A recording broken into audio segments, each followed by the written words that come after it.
defining criterias.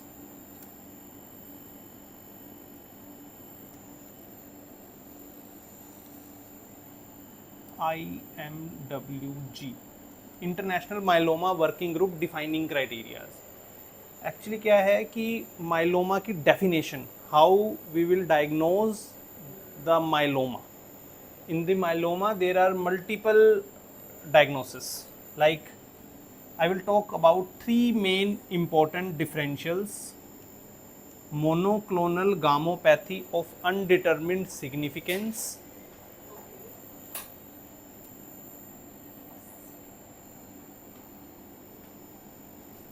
smoldering multiple myeloma,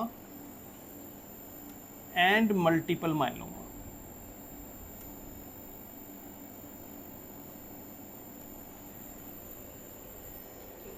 So there are three different entities.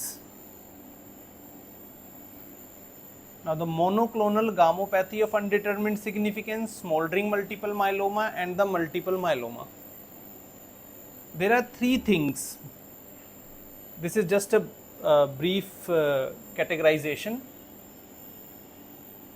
For all these three, there are three important things you have to keep in mind. Three important things. One is serum monoclonal gammopathy. What is the meaning of that? What is the meaning of monoclonal gammopathy? Monoclonal gammopathy means patient has increased amount of any immunoglobulin. Irrespective of type. Yes, you know that there are various kind of immunoglobulins: IgG, IgM, IgE, IgA. You know that? This comes under the category of globulins. These are globulins, immunoglobulins. So these are globulins. Usually the patient has reversal of Ag ratio, albumin globulin ratio. These are two important proteins of the body. Albumin globulin ratio. You will find each patient with LFT showing the albumin globulin ratio, right? Each patient has more albumin, less globulin. This is usual ratio of the body. Normally, more albumin, less globulin. But with the monoclonal gammopathy, globulins increased. Whether albumin is low or normal, but the globulins increase. So they, in these kind of patients where the patient has gammopathy, patient will have reversal of Ag ratio. That means globulin will increase and the reversal of Ag ratio. ठीक है, वो क्यों होता है? क्योंकि ऐसे patients में globulins increase कर जाते हैं. If due to any reason there is increase in immunoglobulins, there is a reversal of Ag ratio. It can happen in various infections. Patient has infection, then there is increase in, let's see, IgG, IgM. If the patient has allergic reactions, IgE, right? तो multiple myeloma में क्या होता है कि globulins का level increase होने लगता है, राइट? सो उसे हम बोलते हैं सीरम मोनोक्लोनल गामोपैथी. कोई एक इम्यूनोग्लोबुलिन बढ़ेगा. हाँ, सब टाइप. यस, क्योंकि मोनोक्लोनल है, एक टाइप. अगर पॉलीक्लोनल हो जाए तो IgG भी बढ़ रही है, IgM भी बढ़ रही है, IgE भी बढ़ रही है. Single type will increase. तो पहली कंडीशन तो होती है सीरम मोनोक्लोनल गामोपैथी. सेकंड होता है कि increase in bone marrow clonal plasma cells.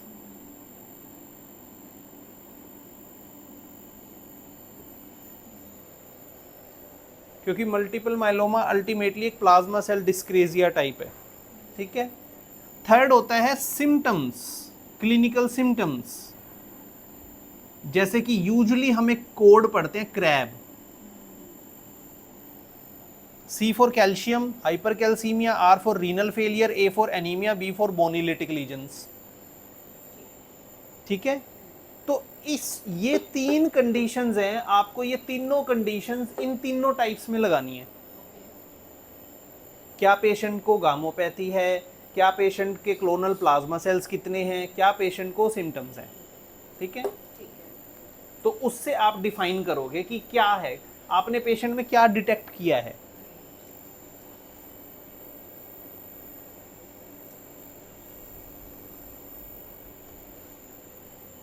अगर पेशेंट की सीरम मोनोक्लोनल गाम, अब जो MGUS है वो वैसे कई टाइप्स का हो सकता है, जैसे non IgM MGUS, IgM MGUS, light chain MGUS।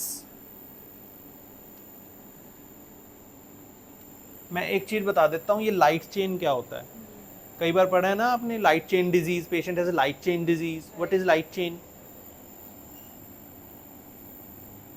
आपने कभी ये स्ट्रक्चर देखा है? यस, इम्यूनोग्लोबुलिन का स्ट्रक्चर है। यस, तो इम्यूनोग्लोबुलिन में ये चीज क्या है? Light chain. यस, अब याद आ गया। ये हैवी चेन है, यस। ये लाइट चेन है। तो जब किसी पेशेंट में ये लाइट चेन्स का नंबर इंक्रीज होने लगे तो उसे लाइट चेन डिजीज बोलते हैं। अगर किसी पेशेंट में ये पूरे का पूरा इम्यूनोग्लोबुलिन से डिफेक्टिव है और इसका नंबर इंक्रीज हो रहा है तो वो सिंपल मोनोक्लोनल गामोपैथी है। अगर किसी पेशेंट में ये तो नहीं बढ़ रहा बट सिर्फ लाइट चेन्स के नंबर बढ़ रहे हैं, जो कि 2 टाइप के होते हैं, कापा एंड डेल्टा, तो उसे बोलते हैं light chain disease. That's it.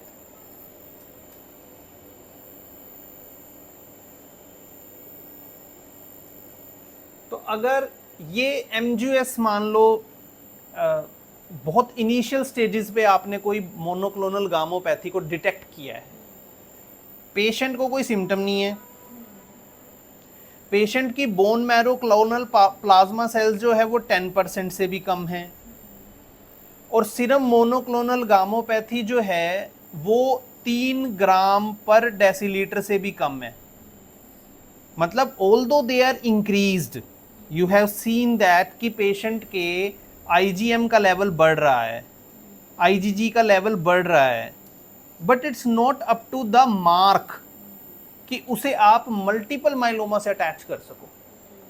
There is some kind of gammopathy, monoclonal gammopathy, but it's not in the range of multiple myeloma और स्मोल्डरिंग मल्टीपल माइलोमा। जब ये 3 से ज्यादा होगा इनका लेवल, तब ये सिग्निफिकेंट क्राइटेरिया में फिट होंगी।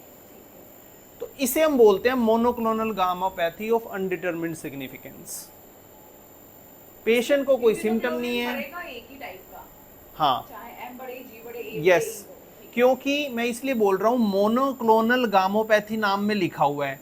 जब पॉलीक्लोनल होगा, आप किसी पेशेंट के देखो कि पॉलीक्लोनल हो रहा है, IgG भी बढ़ रही है, IgM भी बढ़ रही है, IgE भी बढ़ रही है, तो आपको लग जाएगा it's not a kind of any malignancy, ये तो रिएक्टिव है, ये तो ड्यू टू सम इन्फेक्शन है,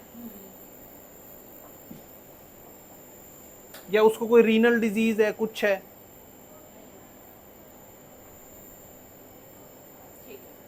ठीक है, तो पॉलीक्लोनल आपको बहुत जगह सेव कर देता है। अगर पॉलीक्लोनल है तो दैट मोर साइड और some kind of benign etiology. ठीक है, ये बात अच्छी बताएगी। ठीक है, और अगर एक ही बढ़ रही है तो दैट मीन्स सब malignant etiology is there. Multiple myeloma में भी एक ही टाइप की बढ़ती है, चाहे कोई सी भी हो। हाँ, M बैंड आता है ना, M बैंड आता है। तो M बैंड क्या होता है, एक आपको एक ग्राफ सा दिखाई देगा, पेशेंट लेकर आता है, उसमें पहला ग्राफ होता है, फिर उसमें फिर एक होगा। पहले मैं नॉर्मल बता देता हूँ। नॉर्मली पेशेंट के पास एक ऐसा होता है, फिर एक ऐसे छोटे छोटे होते हैं। ये होता है एल्बुमिन का पीक, और ये सारे ग्लोबुलिन्स के पीक होते हैं। तो सारे ग्लोबुलिन्स के पीक एल्बुमिन से कम होने चाहिए। AG रेशियो, एल्बुमिन बढ़ा है, सिंपल। अगर इस रीजन में कोई और बैंड आ गया जो एल्बुमिन को टक्कर दे दे, दैट इज एम बैंड।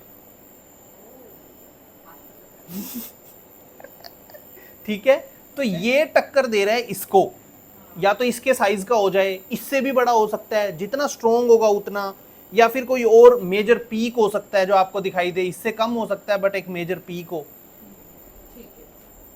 ठीक है,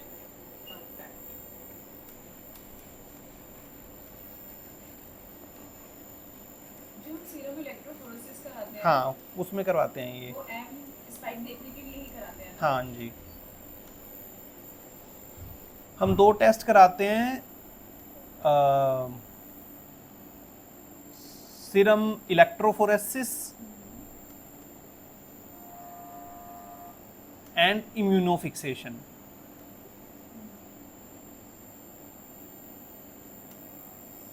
इलेक्ट्रोफोरेसिस में हम एम बैंड देख लेते हैं कि yes there is some kind of monoclonal गामोपैथी।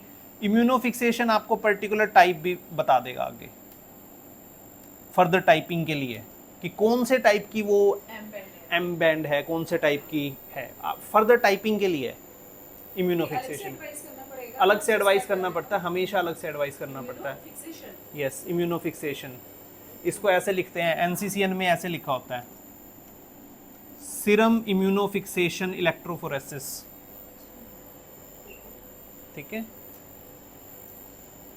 और जो हम पहले भेजते हैं उसको ऐसे लिखा होता है, सीरम प्रोटीन इलेक्ट्रोफोरेसिस या फिर यूरिन प्रोटीन इलेक्ट्रोफोरेसिस। वो एनसीसीएन ऐसे लिखती है। जब आप एडवाइस करोगे तो आप इस शॉर्ट फॉर्म में एडवाइस करोगे, और जब इम्यूनोफिक्सेशन को एडवाइस करोगे तो ऐसे फॉर्म में एडवाइस करोगे।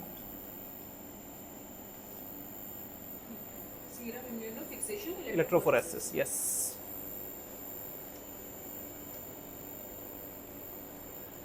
अब ये तो हो गया मोनोक्लोनल। आपने देखा कि एक टाइप की इम्यूनोग्लोबुलिन्स के लेवल बढ़ रहे हैं, कितने, फिर आप उनकी वैल्यू चेक करोगे, वैल्यू है 3 या 3 से कम तो आप समझ जाओगे कि इसमें फॉल कर रहा है। और फिर आप देखोगे कहीं क्लोनल प्लाज्मा सेल तो नहीं बढ़ रहे हैं, वो भी 10% से कम है, चलो ठीक है नॉर्मल है। फिर आप पूछोगे कोई सिम्टम है, क्रैब वाले सिम्टम चेक करोगे, कुछ नहीं है तो मोनोक्लोनल गामोपैथी ऑफ अनडिटरमिन्ड सिग्निफिकेंस है। ठीक है, फिर आते हैं सेकंड क्राइटेरिया पे, स्मोल्डरिंग। स्मोल्डरिंग का मतलब होता है हिडन, ऐसा मल्टीपल माइलोमा जो छुपा हुआ है। ठीक है, ठीक है, वो मल्टीपल माइलोमा जो अभी छुपा हुआ है, जो अभी एविडेंट नहीं हुआ। वो एविडेंट क्यों नहीं हुआ? क्योंकि पेशेंट को कोई सिम्टम नहीं है, पेशेंट को मोनोक्लोनल गामोपैथी भी है, पेशेंट के बोन मैरो प्लाज्मा सेल्स भी ज़्यादा हैं, बट पेशेंट को क्रैब के सिम्टम नहीं है। पेशेंट के जो बोन मैरो प्लाज्मा सेल हैं वो 10 to 60% की रेंज में हो सकते हैं, क्योंकि 10% से तो ज़्यादा होने चाहिए, तभी वो कुछ हम कह रहे हैं ना पेशेंट को मल्टीपल माइलोमा है। स्मोल्डरिंग को भूल जाओ, मल्टीपल माइलोमा तो है। ठीक है, सिम्टम्स की वजह से स्मोल्डरिंग सिम्टम है की वजह से है ये। और ऊपर से इसमें ट्रीटमेंट में भी ये है कि इसको सिर्फ ऑब्जर्वेशन, इसको तो ऑब्जर्वेशन पे ही रखना है। इसकी कन्वर्जन रेट थोड़ी हाई है, तो इसको क्लोज ऑब्जर्वेशन पे भी रख सकते हैं, कुछ लोग ट्रीट भी कर सकते हैं। ठीक है, और मोनोक्लोनल गामोपैथी है, आपके 3 ग्राम पर डेसीलीटर से ज़्यादा आपकी मोनोक्लोनल गामोपैथी है, क्योंकि ट्रीटमेंट तो आपकी चेंज हो जाएगी ना बेस्ड अपॉन सिम्टम्स। क्योंकि सिम्टम जब आने लगेंगे तो या तो वो मल्टीपल माइलोमा की फॉर्म में आएगा सिम्टम, या वो प्लाज्मा साइटोमा की फॉर्म में आएगा सिम्टम, या फिर वो प्लाज्मा सेल सीधा ल्यूकीमिया हो जाएगा उसको, क्योंकि मल्टीपल माइलोमा की सबसे एडवांस फॉर्म है प्लाज्मा सेल ल्यूकीमिया ही हो जाएगा उसको, वाइट सेल का ब्लड कैंसर ही हो गया। Poor prognosis, poor prognosis, better prognosis, good prognosis, best prognosis. ठीक है, अच्छा, MGUS में ऐसा हाँ। पॉसिबल है कि सिंगल गामोपैथी हो रही है but plasma cells more than 10% आए? तो इधर फॉल कर जाएगा ना, फिर हमें तो वो धीरे धीरे इधर ही फॉल कर जाएगा, थोड़े टाइम बाद वो भी बढ़ जाएंगे। ओके, मतलब कुल मिला के तीनों क्राइटेरियाज होने चाहिए। सारे जैसे criteria MGUS। Must be met, all criterias must be met. ठीक है, और मल्टीपल माइलोमा तो आपका सिंपल ही है, फिर आपका ये भी बढ़ गया। आपके अब इसमें कई सारे क्राइटेरियाज आते हैं, जैसे कि इसके थोड़े मिक्स क्राइटेरियाज हैं। मल्टीपल माइलोमा को डिफाइन करने के लिए बेसिक्स ये रहेंगे, बट वो थोड़ा कॉम्प्लेक्स होता जाएगा। जैसे पहले में आएगा कि ठीक है, मोनोक्लोनल गामोपैथी तो है, बोन मैरो प्लाज्मा सेल्स भी आपके 10% से ज़्यादा तो हैं, प्लस प्लाज्मा साइटोमा भी हो सकता है, या फिर एक सिंगल प्लाज्मा साइटोमा हो प्लस क्रैब फीचर्स भी हों। किसी पेशेंट को आपने एक सिंगल बोनीलिटिक लीजन के साथ डायग्नोस कर लिया, ठीक है, और उसके आपने क्रैब के फीचर मिल गए उसमें, तो patient is case of multiple myeloma, not the case of only solitary plasmacytoma. ठीक है, अब आपने कोई पेशेंट देख लिया जिसका प्लाज्मा साइटोमा है, बट उसके बोन मैरो में जो सेल हैं वो मोर देन 60% है, क्रैब के उसको फीचर ही नहीं है, तो क्या ये मल्टीपल माइलोमा है? यस, क्योंकि ये एक इंडिविजुअल डायग्नोस्टिक क्राइटेरिया है। इसमें ये ना बड़ा स्ट्रॉन्ग क्राइटेरिया अगर देखा जाए, किसी पेशेंट को directly bone marrow plasma cell more than 60% आ गए, directly case of multiple myeloma, कुछ और चाहिए ही नहीं। सिम्टम से भी कोई मतलब नहीं है, क्योंकि ये बड़ा स्ट्रॉन्ग क्राइटेरिया है। ठीक है, फिर आता है कि क्रैब क्या होता है।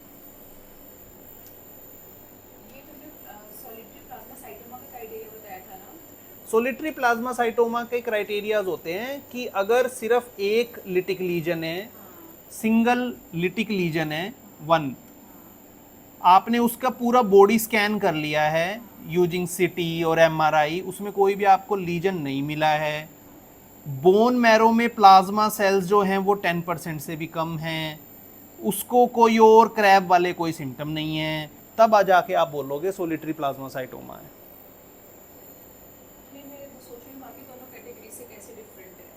कैसे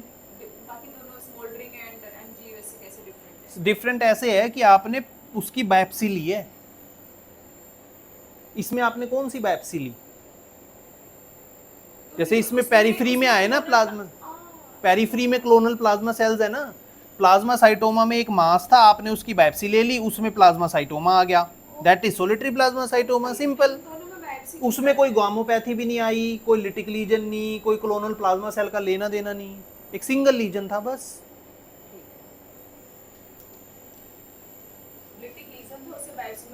हाँ, तब आपने डायग्नोसिस बना लिया कि ये एक प्लाज्मा साइटोमा है, फिर आपने उसको मल्टीपल माइलोमा की तरह इवेल्युएट किया कि क्या इसको, आपने उसका बोन मैरो किया, आपको पता लगा बोन मैरो में तो ज़्यादा है नहीं प्लाज्मा सेल्स, तब आपको पता लगा, आपने स्कैन किया, कोई और लिटिक लीजन नहीं है, yes this is the case of solitary plasmacytoma, not the case of multiple myeloma. Treatment ही बदल जाएगा, सोलिटरी को तो आप रेडिएशन से ही ठीक कर सकते हो, यस वही कह रहा हूँ, मल्टीपल माइलोमा के लिए आपको सीधा सिस्टमिक थेरेपी पे जाना है। अच्छा, मल्टीपल माइलोमा में बायोप्सी कराते हैं ना, लेकिन किसी भी एक पर्टिकुलर लीजन से जो इजीली एक्सेसिबल हो, हाँ करवाते हैं, बट अगर मान लो ऐसे मल्टीपल लिटिक लीजन्स हैं तो हम ऐसे लिटिक लीजन की नहीं लेते कोई बायोप्सी, हम सिर्फ बोन मैरो करेंगे, दैट्स इट। हाँ, हमने कोई प्लाज्मा साइटोमा के केस में करना पड़ता है,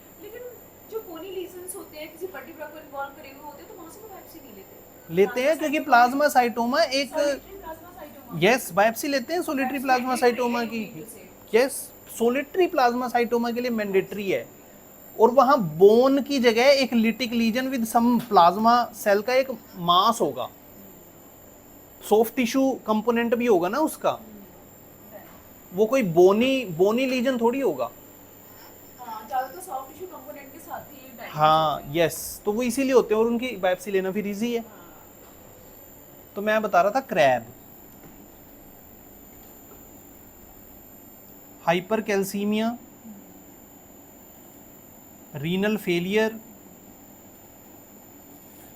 एनीमिया, बोनीलिटिक लीजन।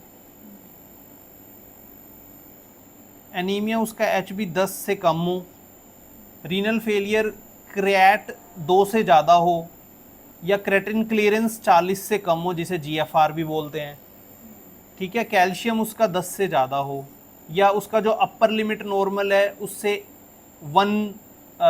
1 यूनिट ज़्यादा हो, तो उसको कि कैल्शियम इंक्रीज हो रहा है, पेशेंट रीनल फेलियर में जा रहा है, पेशेंट को एनीमिया है, पेशेंट को बोनिलिटिक लीजन्स हैं, ये क्राइटेरिया हैं मल्टीपल माइलोमा के। एनीमिया का ज़्यादा वो नहीं है, लेस देन 10 तो बहुत से लोगों का निकल आता हाँ है।